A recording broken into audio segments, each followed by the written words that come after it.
Shivpuri city कोतवाली थाना क्षेत्र के अंतर्गत आने वाले थोक सब्जी मंडी में मंडी अध्यक्ष ने अपने साथी व्यापारी तरुण भोगड़ा से पूरी दुकान हड़प ली, जिसकी शिकायत पीड़ित ने जनसुनवाई में कलेक्टर रविंद्र कुमार चौधरी से की है। कलेक्टर ने एसडीएम से जांच कर न्याय दिलाने की बात कही। खास बात यह है कि कलेक्टर ने हर बार पीड़ित का आवेदन जाँच के लिए एसडीएम को दिया और न्याय दिलाने की बात कही, लेकिन एसडीएम ने आज दिनांक तक मामले में कोई भी कार्रवाई नहीं की है। अब पीड़ित ने केंद्रीय मंत्री ज्योतिरादित्य सिंधिया से न्याय की गुहार लगाई है। क्या नाम है भाई साहब? मेरा नाम तरुण उर्फ तन्नू। अच्छा, अभी आप कलेक्ट्रेट में क्या समस्या? ऐसा है कि मेरी सब्जी मंडी में दुकान थी, वहाँ भी 20 साल से काम कर रहा था।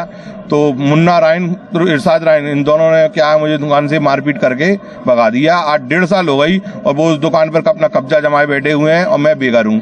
और 1.5 साल से मैं कलेक्टर साहब, एसडीएम और कोतवाली के 1.5 साल से मतलब ये मान लो अनगिनत चक्कर लगा चुका हूँ। कहाँ आपने अभी तक मैंने एसपी साहब को दे दिया, कोतवाली में दे दिया, कलेक्टर साहब को दे दिया, 181 भी लगाई। 181 लगाने का ये होता है आपको 1 महीने के बाद बकायदा पुलिस कोतवाली से तुमसे फोन आ जाता है कि आप बंद कर रहे हो कि नहीं कर रहे, दबाव बनाकर वो 181 बंद करवा देते हैं। वहां से ये होता है 181 से।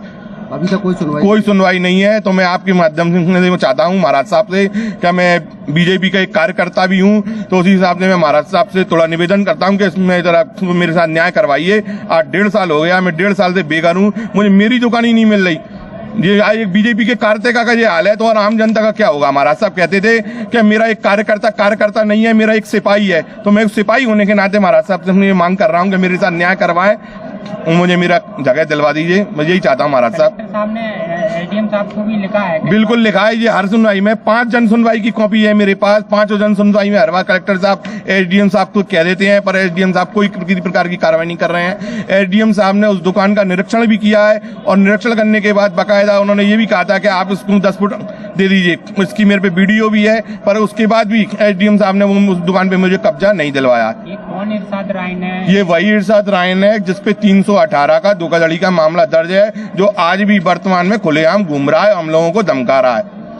क्या आप केस वापस ले लीजिए, राजीनामा कर लीजिए, नहीं तो अच्छा नहीं होगा आपकी जान है। ये वही इरशाद रायन है जिसपे 318 का, जिसपे 50-50 हजार रुपए लो मंडी वालों से मांगा, तो ये वही इरशाद रायन है। 1.5 साल से पीड़ित हो, लगातार हर जगह आपने आवेदन दिया, कहीं सुनवाई नहीं हुई, आज भी आप अब आए हो। अगर आगे भी नहीं होती है तो क्या आगे की आप कर रहे हैं? आगे की ये है कि अगर नहीं होती तो मैं पहले तो महाराज साहब आ रहे हैं, महाराज साहब को दूंगा मैं, और उसके बाद नहीं होता मेरे पास एक ही है, आत्महत्या करूंगा मैं।